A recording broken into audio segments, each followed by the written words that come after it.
En vida y aún en la muerte, Horacio Quiroga contó con un enemigo literario acérrimo, Jorge Luis Borges, quien no ahorró epítetos para descalificarlo en su tiempo y en la posteridad.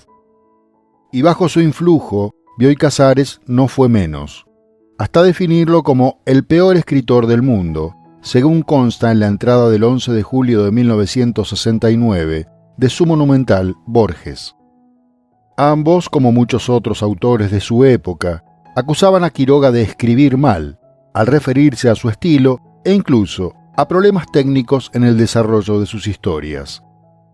De hecho, el Consejo de Enseñanza Primaria de Uruguay rechazó sus Cuentos de la Selva por sus faltas gramaticales. Y el poeta, ensayista y editor Guillermo de Torre, cuñado de Borges, supo decir que escribía una prosa que a fuerza de concisión resultaba confusa, a fuerza de desaliño, torpe y viciada. En rigor, no sentía la materia idiomática, no tenía el menor escrúpulo de pureza verbal.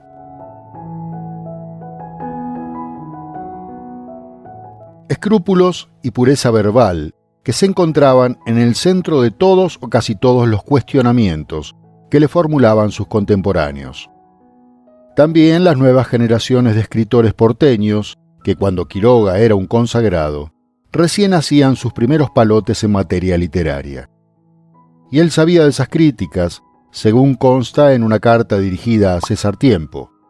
Este Gálvez anotó una vez que yo no sabía escribir, que las únicas cualidades de mi estilo eran concisión, energía y precisión. Ahí se las den todas a uno. Más allá de los problemas gramaticales, entonces, incluso más allá de la concisión y la precisión, los cuentos de Quiroga rebosan energía primigenia.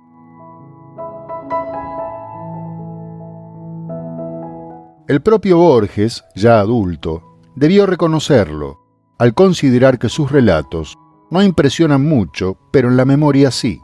Cuestan cierto esfuerzo para leer, pero uno los recuerda como algo fuerte.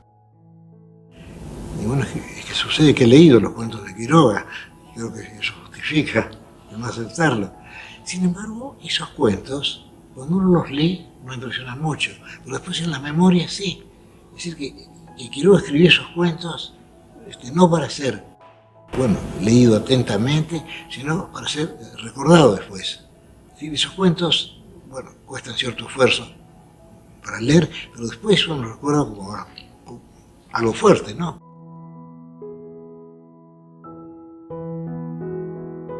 En efecto, ¿quién no recuerda el almohadón de plumas o la gallina degollada sin sentirse un poco perturbado?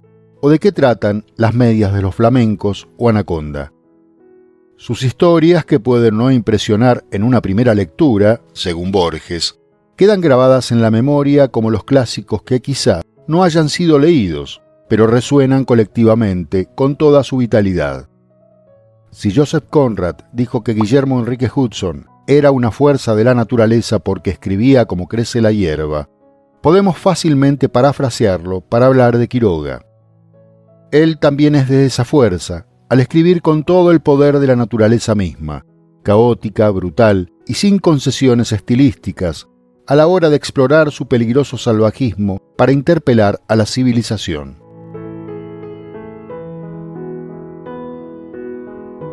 Borges, que lo conoció y compartió con él varios encuentros sociales, solía describirlo como descuidado y taciturno, a veces enajenado.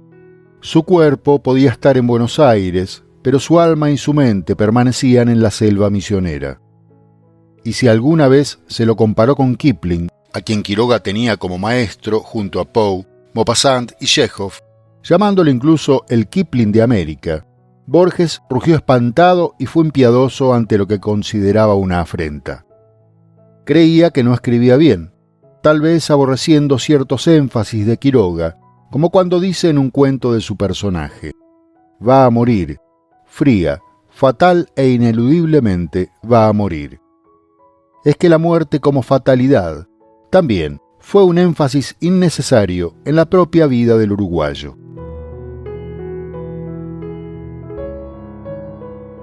Hijo del argentino Prudencio Quiroga y de la uruguaya Juana Petrona Forteza, Horacio Silvestre Quiroga nace el 31 de diciembre de 1878 en Salto, Uruguay, para convertirse en cuarto vástago de la pareja.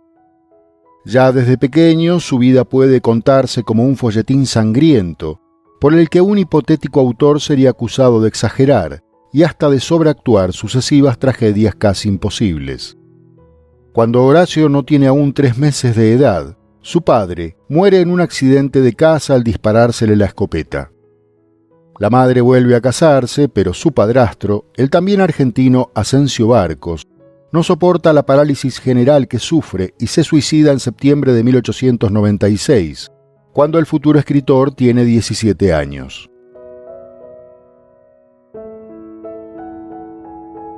Empieza a escribir para revistas de su Salto natal, mientras lee a Alejandro Dumas, Walter Scott, Dickens, Balzac, Solá, Maupassant, Heine, Becker, Víctor Hugo y Poe, cuya obra comienza a serle decisiva. En 1899 funda y dirige la revista de Salto, semanario de literatura y ciencias sociales que alcanzará 20 números. En el número 11 del 20 de noviembre de aquel año, declara su profunda admiración por Leopoldo Lugones. Más que simbolista, es modernista. Más que modernista, es un genio. Como creador, es un genio. Como estilista, es un coloso, escribe.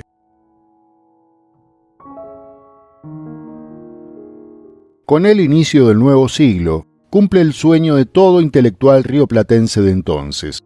En marzo de 1900 viaja a París, pero en lugar de enriquecedora, la experiencia es decepcionante. En la capital francesa sufre graves apuros económicos y retorna en julio de ese mismo año a Uruguay, donde publica su primer libro, testimonio de esa amarga vivencia, Diario de viaje a París. Dice en ese volumen publicado por editorial Páginas de Espuma de Montevideo: este viaje, el más estúpido de los que he hecho, estúpido, sí, estúpido. La estadía de París ha sido una sucesión de desastres inesperados.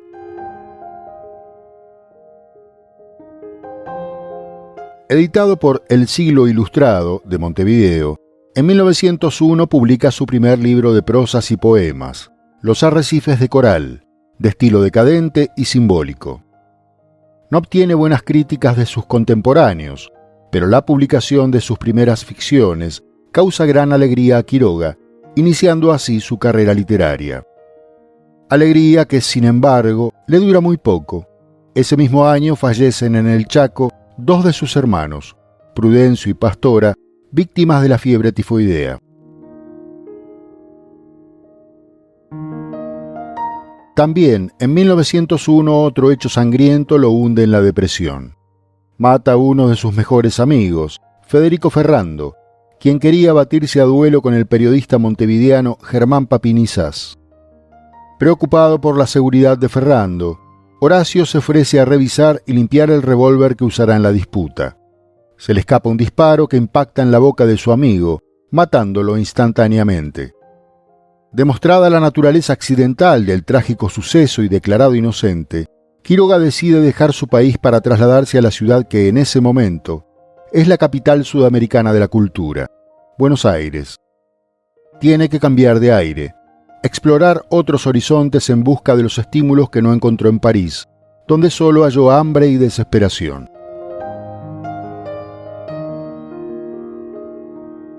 Encuentra trabajo como profesor de castellano en el Colegio Británico de Buenos Aires y en junio de 1903 acompaña a Lugones en una expedición a Misiones, financiada por el Ministerio de Educación.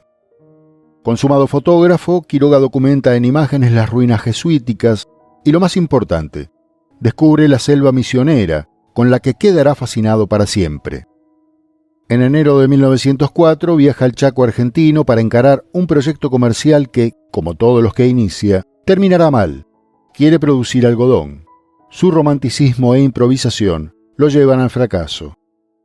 Ese mismo año aparece su primer libro de cuentos, editado por el sello Emilio Spinelli de Buenos Aires, El crimen del otro, donde pone de manifiesto su admiración por Edgar Allan Poe.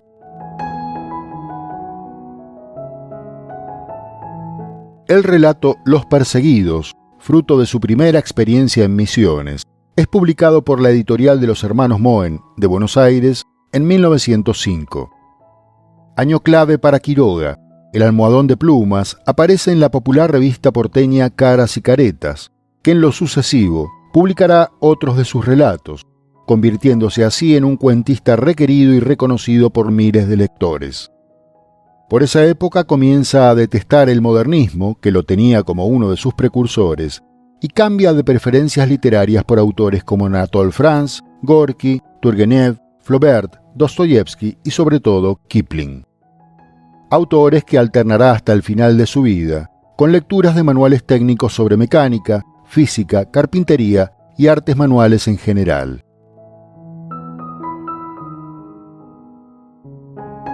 Aparece su primera novela, Historia de un amor turbio, publicada por Moen en 1908. Consigue un cargo como profesor de castellano y literatura en la Escuela Normal número 8 de Buenos Aires y se enamora de una de sus alumnas, Ana María Sires, con quien se casa a finales de 1909. Compra 185 hectáreas de terreno en San Ignacio, cerca del río Yabebirí, renuncia a la docencia y se traslada allí con su joven esposa, donde nacerán su hija Eglé y su hijo Darío, siendo nombrado juez de paz y oficial del registro civil.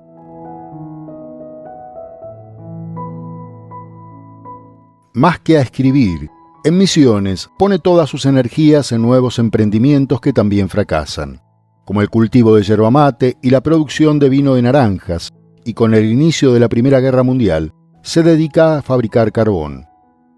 Pero la tragedia vuelve a alcanzarlo. Su carácter irritable y las dificultades causadas por vivir prácticamente aislados en la selva, así como los sucesivos fracasos comerciales y los problemas económicos que la familia afronta, provocan que la relación con su esposa se deteriore.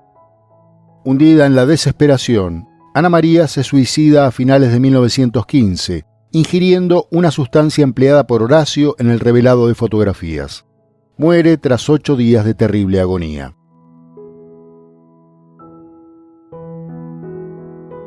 Derrotado por la salvaje naturaleza que tanto ama y por el sino trágico que parece acompañarlo fatalmente, Quiroga retorna con sus pequeños hijos a Buenos Aires.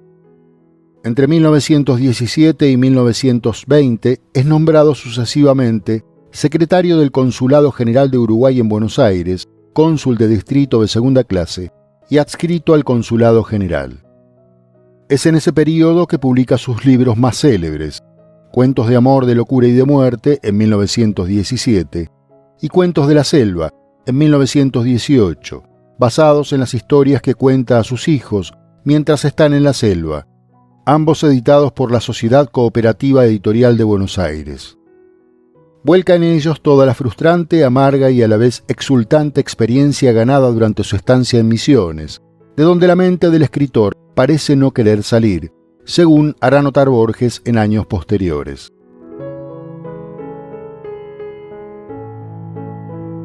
La colección El Salvaje aparece en 1920 y recopila cuentos publicados en diferentes revistas y medios porteños, como Caras y Caretas, Fray Mocho y Mundo Argentino. Ese mismo año lanza Las Sacrificadas, adaptación escénica del cuento Una estación de amor, que abre cuentos de amor, de locura y de muerte, pero su representación teatral es una completa decepción para el autor. No obstante, comienza la que podría denominarse la época dorada de Quiroga. Es buscado por los editores, bien pagado y hasta traducido a otras lenguas. Colabora con el diario La Nación y con la Novela Semanal. Viaja a Brasil, donde lo distingue la Academia de Letras de ese país, y se dedica a la crítica cinematográfica en el mencionado diario y en las revistas Atlántida y El Hogar.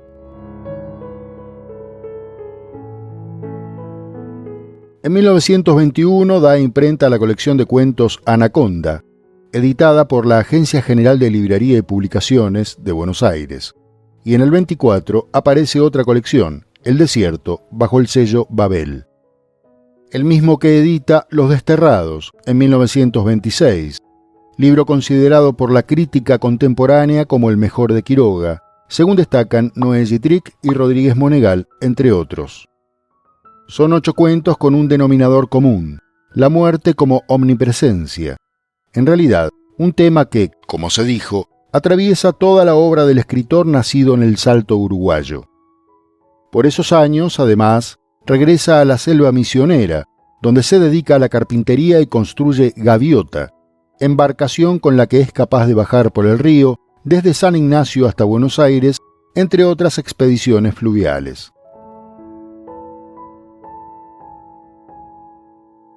Con el éxito, al mismo tiempo Quiroga empieza a notar la resistencia a su obra, y hasta a su persona, de las nuevas generaciones de escritores porteños, entre quienes se encuentra Borges. El 13 de julio de 1959 le dice a Bioy, según su monumental diario: Quiroga era muy chiquito, con algo de hombre elemental. En el 24, más o menos, lo conocí en casa del doctor Révora. Quiroga se sentaba junto al fuego y no decía nada. Sus cuentos, por malos que sean, contados son menos malos que leídos. Los poemas de Quiroga son pésimos. En uno, de un combate naval, hay un abordaje en que se pelea con floretes. Qué lejos de John Silver.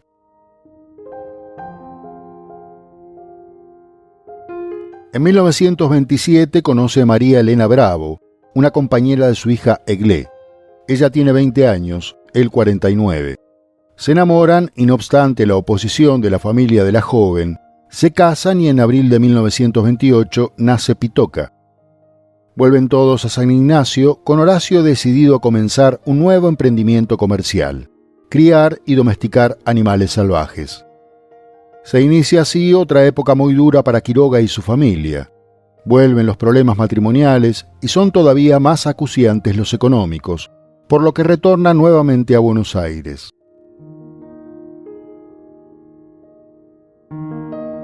En 1929, editada por Babel, aparece su segunda y última novela, Pasado Amor, con temática ajena a la que lo ha hecho famoso, que pasa sin pena ni gloria por las librerías, vendiendo solo un puñado de ejemplares. 2 años después publica el libro de cuentos Suelo Natal, que tampoco logra la atención de quienes hasta no hace mucho le pedían más y más historias. El romance con los lectores ha terminado.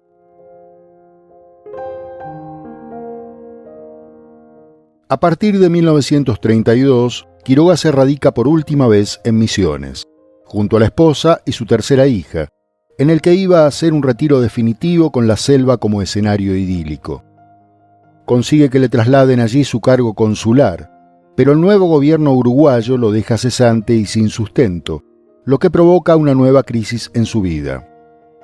Si cree que en medio de la selva podrá vivir tranquilo con su mujer y su hija, su nuevo proyecto se desmorona y todo se transforma en una nueva pesadilla de la que no logra despertar. Encima, los problemas de salud complican aún más las cosas. Gracias a varios amigos que financian la edición, en 1935 publica en Montevideo el último de sus libros, Más allá, cuentos que le valen un premio del Ministerio de Instrucción Pública de Uruguay. Su prostatitis se agudiza y al año siguiente debe ser tratado en Buenos Aires. Lo operan y se revela la verdadera naturaleza de la enfermedad: cáncer de próstata. Se lo ocultan, pero él lo descubre. Lo internan con la posibilidad de salir voluntariamente, cuando lo desee. El 18 de febrero de 1937 almuerza con su hija Eglé. Luego va a una farmacia. Vuelve al hospital de clínicas. A la mañana del 19 de febrero lo encuentran sin vida en su cama hospitalaria, a causa de una sobredosis de cianuro. Incineran su cadáver y las cenizas son llevadas a Uruguay, a pesar de uno de sus últimos deseos: que fueran esparcidas en la selva misionera que amó y añoró hasta sus últimas horas, hasta el último suspiro.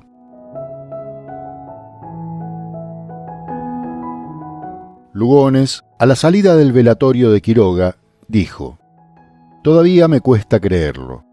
Un hombre tan entero venir a eliminarse con cianuro, como una sirvienta. No se vive en la selva impunemente», escribió Alfonsina Storni en un poema que le dedica antes de suicidarse ya también. En 1896, meses antes de cumplir 18 años, Horacio Quiroga había escrito: «Para mí, el suicidio sigue inmediatamente a la desgracia. El arruinado se mata cuando su casa quiebra. El enfermo se mata cuando plenamente comprende que su mal no tiene cura y que entre sufrir y no sufrir es fácil la elección.